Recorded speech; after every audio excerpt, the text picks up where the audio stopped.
Heure 15, le 23 juin 1940, le capitaine Pierre Dubois, officier français de la 2e division blindée, se tenait dans la cour du camp de prisonniers de guerre allemand, l'Oflag 4D près de Hohenstein, et il n'en croyait pas ses yeux. Le commandant allemand du camp, le colonel Friedrich von Manstein, venait en exactement 12 minutes d'organiser, de numéroter, d'examiner médicalement et de répartir dans les baraquements qui leur étaient assignés 847 prisonniers de guerre français en formation parfaite. Dubois, qui quelques jours plus tôt avait été témoin du chaos de l'état-major français pendant la retraite de Sedan, écrivit dans son journal caché « J'ai honte pour ma nation. Ce que je vois ici, ce n'est pas l'ennemi. C'est un miroir qui nous montre ce que nous n'avons jamais été. » À cet instant précis, Dubois comprit une vérité amère. La France n'avait pas seulement perdu une bataille, elle avait perdu une confrontation. Face à une organisation supérieure, le capitaine Pierre Dubois n'était pas un soldat ordinaire. Diplômé de l'école spéciale militaire de Saint-Cyr, promotion 1935, il avait grandi bercé par l'histoire militaire napoléonienne. Son grand-père avait combattu à Verdun pendant la Première Guerre mondiale. Son père lui avait toujours dit « Les Allemands sont nombreux et forts, mais l'armée française est la plus glorieuse du monde. » Dubois l'avait cru, jusqu'au 10 mai 1940, lorsque la Wehrmacht allemande attaqua la France. Ce que Dubois vécut pendant les 6 semaines suivantes ébranla toutes ses convictions sur la supériorité militaire. La structure de commandement française était un chaos. Les ordres arrivaient trop tard. Les unités ignoraient où se trouvaient leurs voisins. Les lignes de ravitaillement s'effondraient. Les officiers se disputaient le pouvoir. Et puis, vint la capture. Le 18 juin 1940, près de Dijon, l'unité de Dubois se rendit aux troupes allemandes. Il s'attendait à l'humiliation, au mauvais traitement, peut-être à la mort. Au lieu de cela, il fut témoin de quelque chose qui allait le changer à jamais. L'organisation allemande, non pas comme une idée abstraite, mais comme une réalité vécue qui imprégnait chaque aspect de sa nouvelle vie de prisonnier de guerre. Le transport jusqu'au camp de l'Oflag 4D dura 3 jours. Dubois observait tout. Les soldats allemands qui les gardaient avaient des ordres clairs. Chaque pause était planifiée avec exactitude. De l'eau toutes les 4 heures, de la nourriture 2 fois par jour, des pauses sanitaires selon un horaire fixe. Les soldats ne discutaient pas. Ils suivaient les ordres avec une précision que Dubois n'avait jamais vue dans l'armée française. Le 2e jour du transport, il écrivit dans son journal « Ils ne nous traitent pas comme des êtres humains. Ils nous traitent comme un problème logistique qui doit être résolu. Et ils le résolvent avec une efficacité qui est terrifiante. » Mais ce n'était pas l'efficacité elle-même qui choquait Dubois. C'était la comparaison avec ce qu'il connaissait dans l'armée française. Il avait vu des unités attendre pendant des jours, sans ordre clair. Comment les fournitures n'arrivaient jamais. Comment les officiers passaient plus de temps à débattre de leur statut qu'à planifier des opérations militaires. Les Allemands lui montraient une alternative, une qui fonctionnait. L'arrivée à l'Oflag 4D, le 23 juin 1940, fut le moment qui changea tout. Le colonel Friedrich von Manstein les attendait personnellement, à 7h précisément. Il portait un clipboard avec des listes complètes des 847 prisonniers qui arrivaient. Nom, grade, unité, note médicale. Tout était déjà préparé. Dubois réalisa plus tard, ils savaient depuis 3 jours que nous allions arriver. Ils avaient 3 jours pour se préparer. L'armée française aurait mis 3 mois et se serait encore trompée. Le processus d'accueil était une chorégraphie de précision militaire.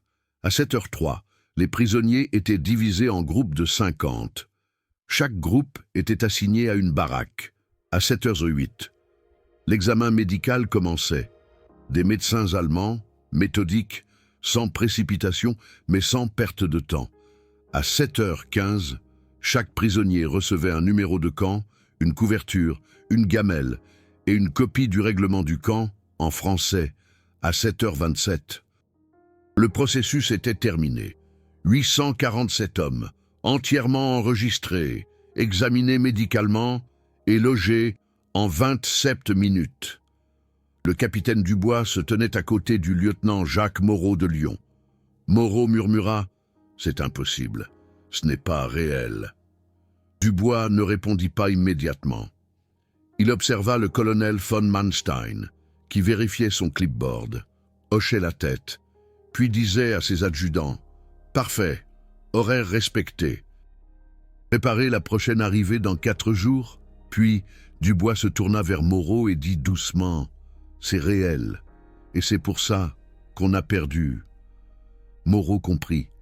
Ils comprirent tous. Ce n'était pas seulement un camp de prisonniers de guerre. C'était une leçon d'excellence militaire, une leçon qu'ils n'avaient jamais apprise à Saint-Cyr. Une leçon dont l'armée française avait amèrement besoin au cours des semaines suivantes. Dubois fut témoin de l'organisation allemande dans chaque détail de la vie du camp. Appel du matin à 6h, pas 5h58, pas 6h02, exactement 6h. Petit déjeuner à 6h30, distribution du travail à 7h, déjeuner à 12h, activité de l'après-midi à 14h, dîner à 18h, appel du soir à 20h, extinction des feux à 22h, tous les jours, sans variation. Dubois écrivit dans son journal le 30 juin 1940 « J'ai appris à régler ma montre sur le rythme allemand du camp. On pourrait déterminer l'heure. Grâce au repas, dans l'armée française, la seule constante était le chaos. Ici, la seule constante est l'ordre. » Mais ce n'était pas seulement la précision temporelle, c'était la pénétration de l'organisation dans chaque aspect.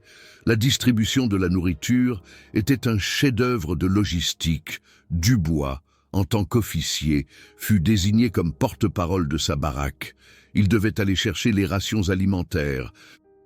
Mais pour ses 32 compagnons de captivité, l'adjudant allemand, qui dirigeait la cuisine, l'adjudant Klaus Schneider, avait mis en place un système qui fascinait Dubois. Chaque baraque avait une heure de collecte attribuée. Baraque 1 à 11h45, baraque 2 à 11h48, baraque 3 à 11h51. Exactement 3 minutes entre chaque baraque. Cela évitait les files d'attente, les conflits, les retards. Dubois était de la baraque 7. Son heure, 12h03, le 3e jour. Il arriva à 12h05, 2 minutes trop tard. L'adjudant Schneider le regarda et dit dans un français approximatif « Capitaine, votre pays a fait la guerre à la ponctualité. C'est pourquoi vous êtes ici maintenant. Apprenez. » Dubois ressentit de la honte, mais Schneider avait raison. Le 15 juillet 1940, le camp organisa une inspection par le Comité international de la Croix-Rouge. Dubois fut choisi comme officier de représentation français. Il devait s'entretenir avec les délégués de la Croix-Rouge et rendre compte des conditions de vie. Le colonel von Manstein prépara l'inspection comme s'il s'agissait d'une opération militaire. Il convoqua tous les porte-paroles des baraques à un briefing. La Croix-Rouge arrivera demain à 10h. Ils inspecteront le camp jusqu'à 16 ans. Chaque prisonnier a le droit de leur parler en privé. Aucune représaille pour les plaintes. Vos droits humains seront respectés. Des questions ? Dubois leva la main. Mon colonel, que se passe-t-il si nous signalons des problèmes ? Le colonel Friedrich von Manstein le regarda droit dans les yeux. Alors ces problèmes seront résolus. C'est le but de la Convention de Genève. L'Allemagne la respectera. L'inspection dura 6 heures. Les délégués de la Croix-Rouge, M. Jean Ducret de Suisse et le docteur Elisabeth Hoffmann de Suède, parlèrent en privé avec 47 prisonniers. Dubois était l'un d'eux. M. Ducret demanda « Capitaine Dubois, comment êtes-vous traité ?» Dubois répondit honnêtement « Mieux que je n'ai traité mes propres soldats pendant la retraite. » M. Ducret fut surpris. « Pouvez-vous expliquer cela ?» Dubois rassembla ses pensées. Pendant l'évacuation de Sedan, j'avais 120 hommes sous mon commandement. Nous n'avions aucune chaîne d'approvisionnement claire, aucune communication avec le haut commandement. J'ai dû prendre des décisions sans information. Les hommes mouraient de faim parce que les ravitaillements n'arrivaient jamais. Ici, en tant que prisonnier de guerre, je reçois quotidiennement 2100 calories, exactement selon la Convention de Genève. Les latrines sont plus propres que les casernes dans lesquelles j'ai vécu en France. J'ai accès à des soins médicaux. Je suis autorisé à envoyer des lettres chez moi. Les Allemands ne nous traitent pas bien par gentillesse. Ils nous traitent bien par organisation et c'est plus terrifiant que n'importe quelle cruauté. Monsieur Ducret nota tout. Son rapport, publié plus tard en septembre 1940, contenait un passage qui résumait les mots de Dubois.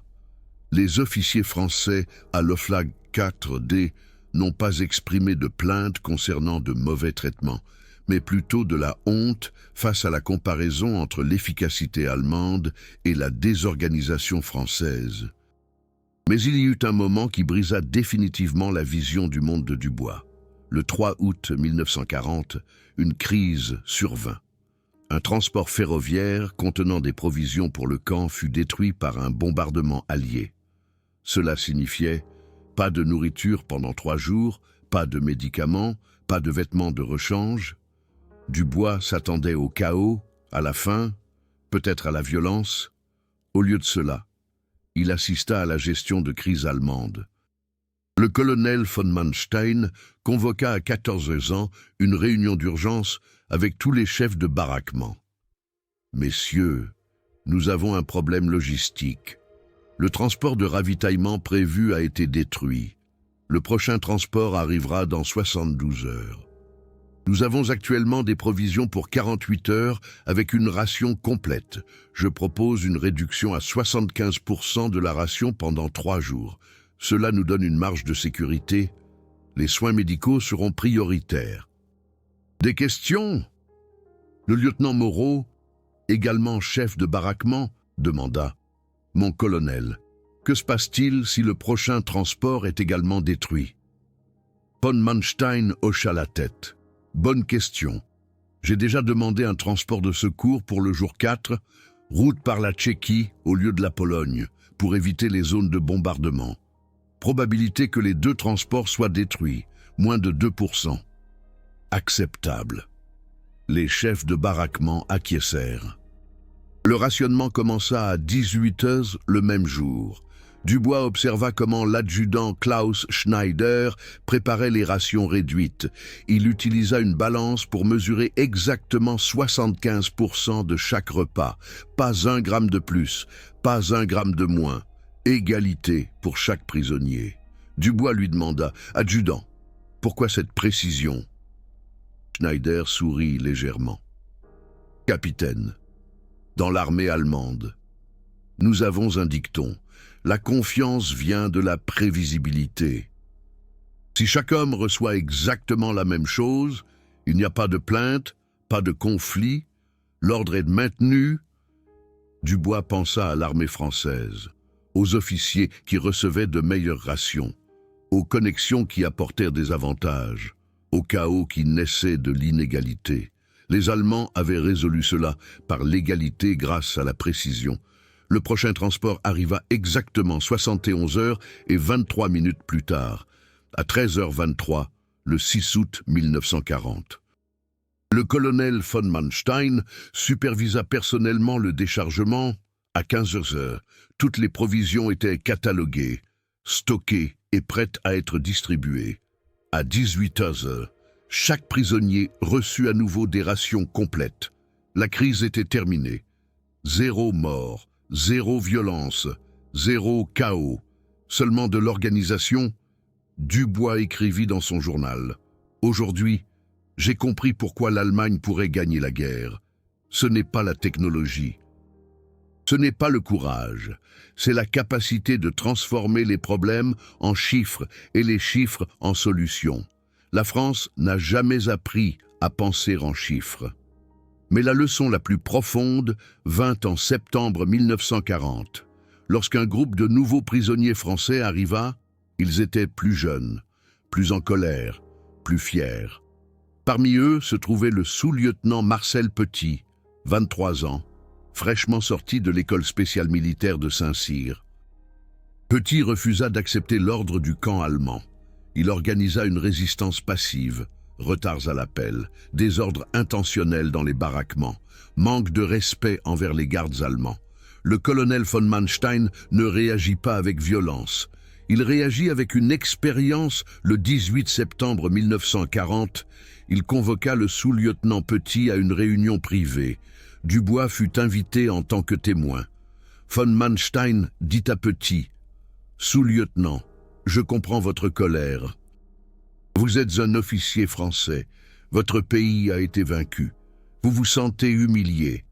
Mais je voudrais vous montrer quelque chose. » Petit était méfiant. Quoi?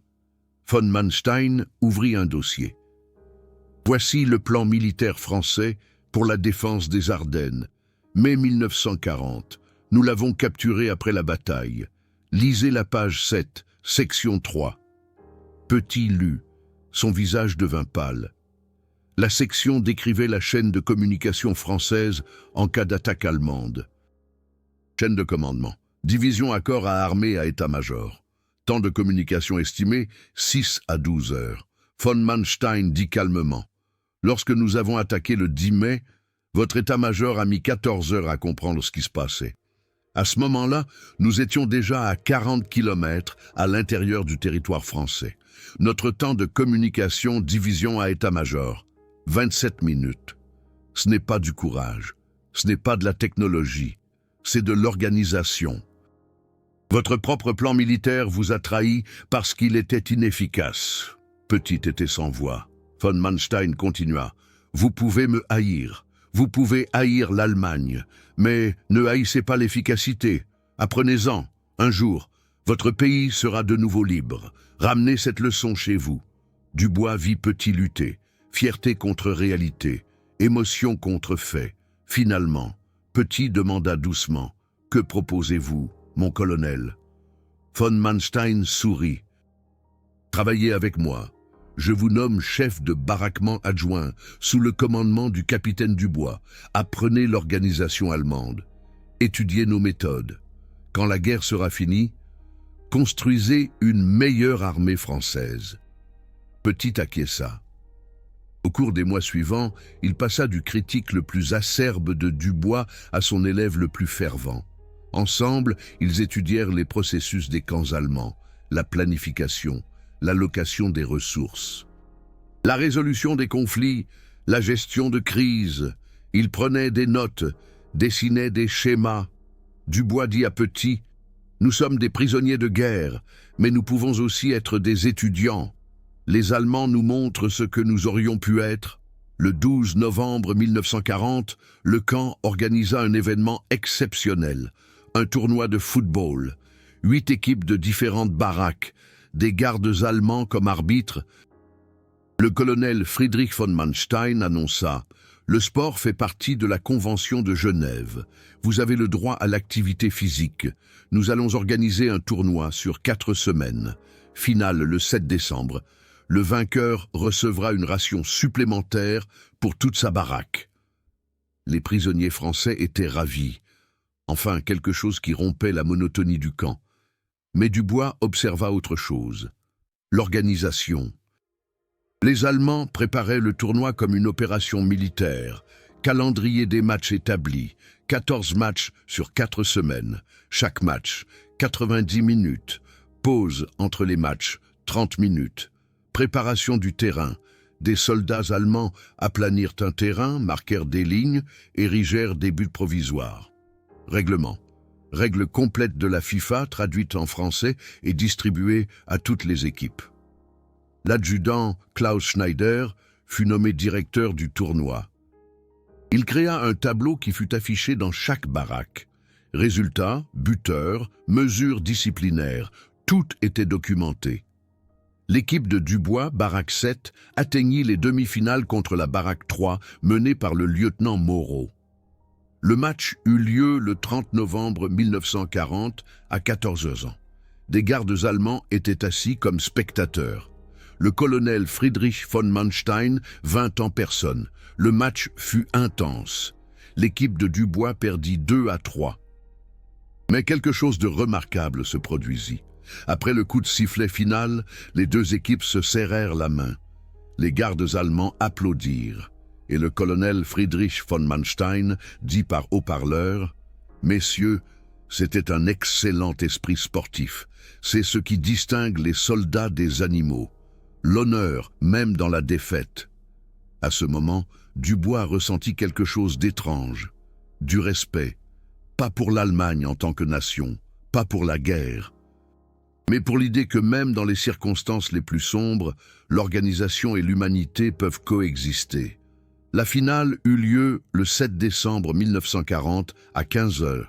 Baraque 3 contre Baraque 12. Tout le camp se rassembla. 847 prisonniers, 120 soldats allemands. Le match se termina 4-4, prolongation, puis 5-6 pour la Baraque 12. Quand l'adjudant Klaus Schneider annonça la ration supplémentaire pour la Baraque 12, tout le camp applaudit. Dubois écrivit dans son journal « Aujourd'hui j'ai compris quelque chose. L'organisation n'est pas de l'oppression. L'organisation est le fondement sur lequel l'humanité peut être construite. Le chaos est l'ennemi de l'humanité. Les Allemands l'ont compris, pas nous. » Mais c'est au cours de l'hiver 1940 que l'organisation allemande connut sa plus grande épreuve. Le 22 décembre 1940, une épidémie de typhoïde éclata dans le camp. Un prisonnier, le soldat de 2e classe André Lemoine de Marseille, présenta des symptômes. Forte fièvre, éruption cutanée, confusion.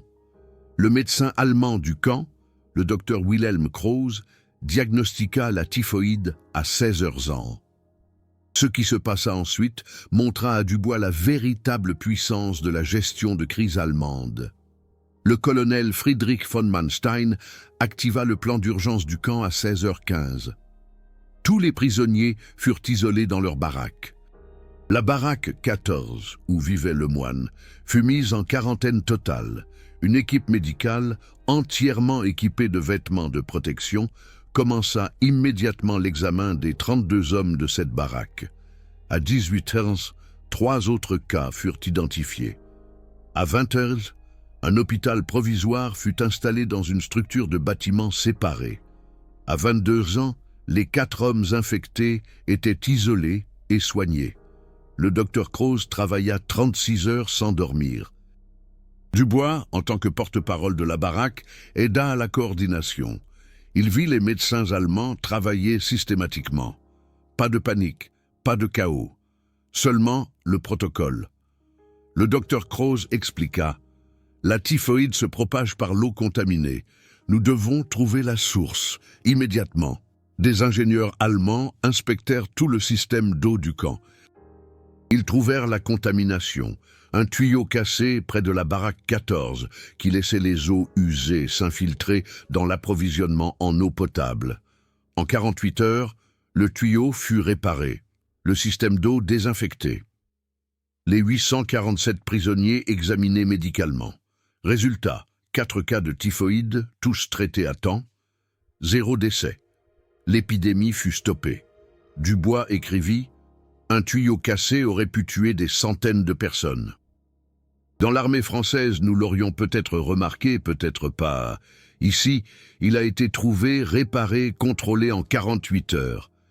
C'est la différence entre la vie et la mort grâce à l'organisation. Le soldat de 2e classe André Lemoine survécut.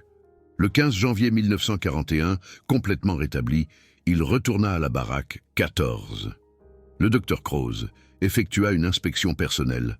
« Comment vous sentez-vous, soldat ?» Lemoine répondit dans un allemand hésitant. « Bien, docteur. Merci. Vous m'avez sauvé la vie. » Le docteur Krause secoua la tête. « Pas moi. C'est le système qui vous a sauvé la vie. Je ne suis qu'une partie de celui-ci. » Dubois, qui écoutait, comprit. L'organisation allemande n'était pas un génie individuel. C'était une discipline collective, chaque homme à sa place, chaque homme remplissant sa tâche. Le résultat était supérieur à la somme des parties. En février 1941, un nouveau groupe d'officiers français arriva au camp. Parmi eux, le commandant Henri Leclerc, un officier supérieur de l'état-major français. Leclerc était arrogant, amer, plein de mépris pour tout ce qui était allemand. Le colonel Friedrich von Manstein l'invita à un dîner privé le 20 février 1941. Dubois était présent en tant que traducteur. La conversation fut tendue. Leclerc dit « Colonel, vous avez peut-être gagné cette guerre, mais l'Allemagne ne sera jamais la France, n'aura jamais notre culture. Jamais notre civilisation. » Von Manstein hocha la tête calmement. « Commandant, je suis d'accord. L'Allemagne ne sera jamais la France. Nous n'avons pas votre art, votre philosophie, votre excellence culinaire, mais la France ne sera jamais non plus l'Allemagne. Vous n'aurez jamais notre organisation, et c'est pourquoi vous avez perdu. » Leclerc se mit en colère. L'organisation est froide, déshumanisée, machinale. Von Manstein se pencha en arrière. « Commandant, puis-je vous poser une question ? Lors de l'évacuation de vos troupes, combien d'hommes sont morts à cause d'erreurs logistiques, à cause du manque de ravitaillement, à cause de mauvaises communications ?» Leclerc resta silencieux. Von Manstein continua. « Nos dossiers montrent qu'au moins 12 000 soldats français sont morts pendant la retraite, non pas au combat, mais à cause d'un échec organisationnel, famine, maladie, confusion. Est-ce humain ou est-ce cruel? L'organisation sauve des vies, commandant. Le chaos tue. Dubois avait vu Leclerc se battre. Finalement, Leclerc dit doucement « Que voulez-vous de moi, colonel ?» Von Manstein répondit « Apprenez, quand la France se relèvera, construisez-la mieux. Honorez vos morts en vous améliorant. » Dans les semaines qui suivirent, Dubois et Leclerc travaillèrent ensemble. Leclerc, d'abord réticent, fut fasciné par l'administration allemande du camp. Il étudia les organigrammes, les calendriers, les protocoles. Le 15 mars 1941, il écrivit dans son journal « J'ai horreur de l'admettre, mais les Allemands nous ont couverts de honte, pas par cruauté, par compétence. C'est la défaite la plus amère de toutes. » Mais alors vint le moment qui changea tout. Le 3 avril 1941, le colonel von Manstein reçut un ordre de Berlin. Le camp devait être évacué. Tous les prisonniers devaient être transférés à l'Est, en Pologne. Cela signifiait une marche de plus de 600 kilomètres en avril, avec une météo imprévisible, avec 847 hommes. Von Manstein convoqua tous les chefs de baraquement. « Messieurs, nous avons un ordre. Évacuation dans 10 jours. Destination. Hoflag 2, près de Neubrandenburg. Distance, 623 km. Temps de marche estimé, 21 jours. Cela va être difficile. Mais je vous promets, chaque homme qui commencera cette marche la terminera. » Dubois demanda « Comment pouvez-vous le garantir, colonel ?» Von Manstein sourit. « Organisation, capitaine. Organisation précise, implacable et magnifique. La préparation de la marche d'évacuation fut le projet logistique le plus complexe que Dubois ait jamais vu. Von Manstein et son état-major élaborèrent un plan d'évacuation de 47 pages. Dubois en reçut une copie. Il le lut comme un manuel militaire. Le plan couvrait tout. Distance de marche quotidienne, 29 km. Pause toutes les 2 heures. Station d'eau tous les 5 km. Équipe médicale, en tête, au milieu et à la fin de la colonne. Rations alimentaires pour 25 jours, plus 5 jours de réserve d'urgence. Protocole d'urgence pour les blessures, les maladies, les conditions météorologiques extrêmes, itinéraire de secours en cas de route bloquée, camions militaires allemands servant d'ambulance mobile, chaîne de communication avec des radios entre l'avant-garde et l'arrière-garde. Dubois montra le plan au lieutenant Moreau. Moreau murmura « Ce n'est pas un plan d'évacuation, c'est une œuvre d'art. » La marche commença le 13 avril 1941 à 06h. 847 prisonniers français, 143 soldats et officiers allemands, 12 camions militaires, le colonel von Manstein en tête. Les 3 premiers jours furent un test. Le temps était mauvais. Pluie, vent, une température autour de 4 degrés Celsius. Mais le plan fonctionna. Les temps de pause furent respectés à la lettre. Les stations d'eau étaient préparées. Des soupes chaudes furent servies à chaque pause déjeuner. Le 3e jour, le 15 avril, le soldat Marcel Fontaine se fractura la cheville. Immédiatement, l'équipe médicale arriva. Le docteur Croze l'examina, lui posa une attelle, et Fontaine fut chargé sur un camion. 0 retard pour la colonne. Dubois observa tout. Chaque éventualité était prévue. Chaque problème avait une solution. Le 5e jour, il écrivit « Je marche en tant que prisonnier de guerre, mais j'en apprends plus sur le leadership qu'en 4 ans à l'école spéciale militaire de Saint-Cyr. Le 22 avril 1941, le 10e jour de marche, survint la plus grande crise. La colonne atteignit une rivière. L'odeur. Le pont avait été détruit par un bombardement antérieur. Von Manstein arrêta la colonne. Il vérifia ses cartes. Puis il ordonna itinéraire alternatif. Il y a un pont intact à 15 km au nord. Nous changeons de route. Temps de marche supplémentaire. 4 heures. Ajustement des temps de pause en conséquence. La colonne changea de direction. Pas de chaos. Pas de panique. Juste de l'adaptation. À 19h, ils traversèrent le pont intact. À 21h, le camp pour la nuit fut installé. Von Manstein vérifia personnellement chaque homme. « Tout le monde est là ?»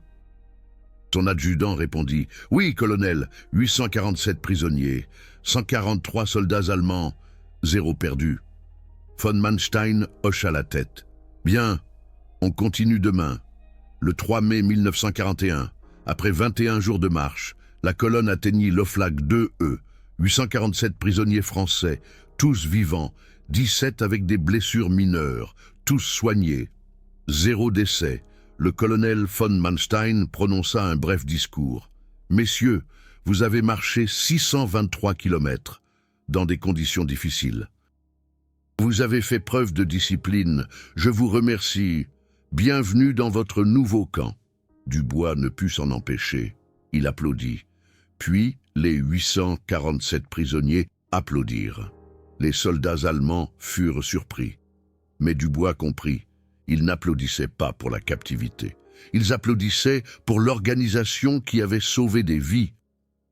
Dans le nouveau camp, Oflag 2E, Dubois continua ses études.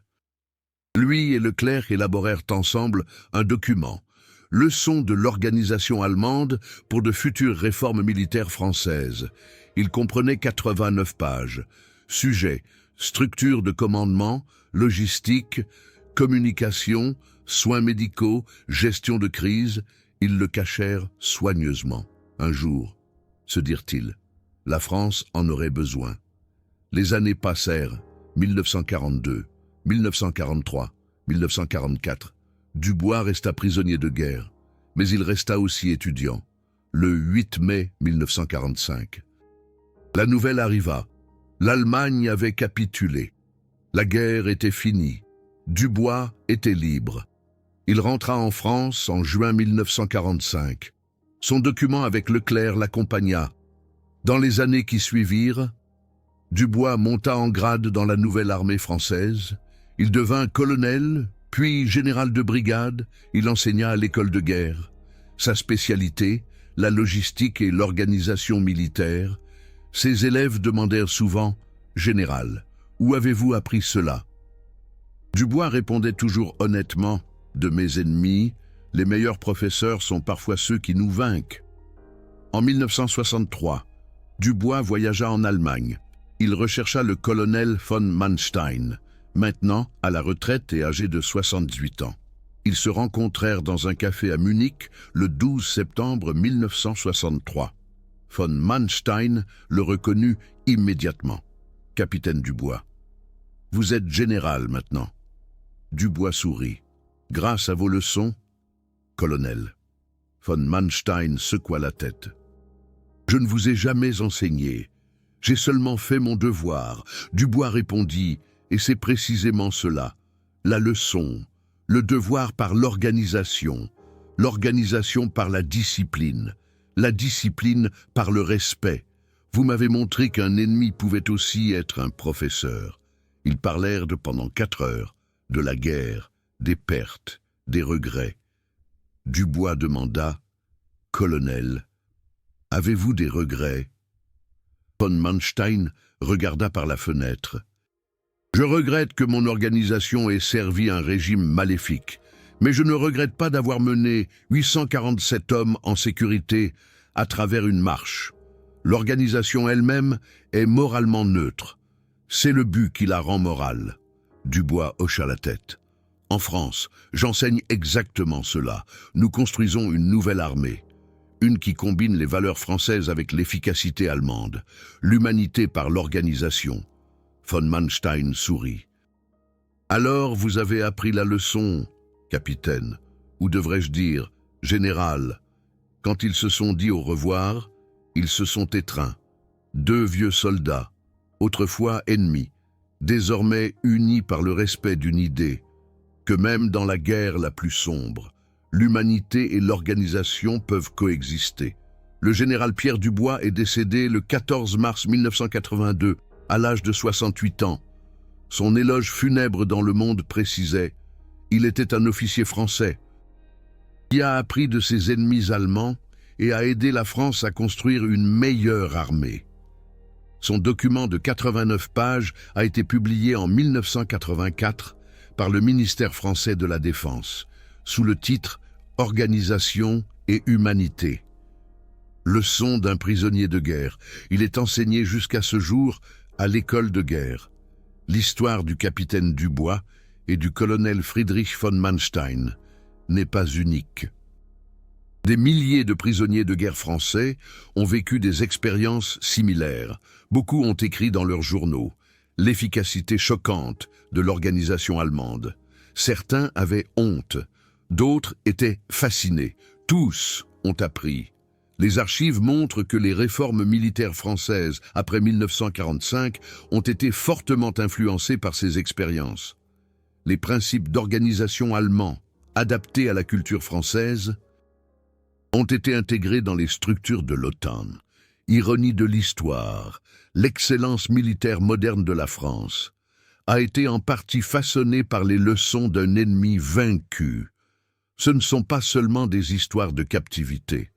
Ce sont des histoires d'apprentissage inattendu, d'ennemis devenus professeurs, de défaites qui ont conduit à des améliorations. L'humanité ne réside pas dans le fait d'être parfait. Elle réside dans le fait d'apprendre de ceux qui nous vainquent et de s'améliorer. Pierre Dubois l'a compris, le colonel Friedrich von Manstein l'a compris, et grâce à leurs liens improbables, ils nous ont tous enseigné une leçon. L'organisation n'est pas le contraire de l'humanité. Elle est le fondement sur lequel l'humanité peut être construite. Avez-vous une histoire familiale sur des soldats français ou allemands pendant la Seconde Guerre mondiale? Partagez-la ci-dessous. Chaque commentaire préserve un fragment d'histoire qui mérite de nous survivre. Assurons-nous que ces histoires complexes d'humanité, d'apprentissage et de connexions inattendues ne soient jamais oubliées.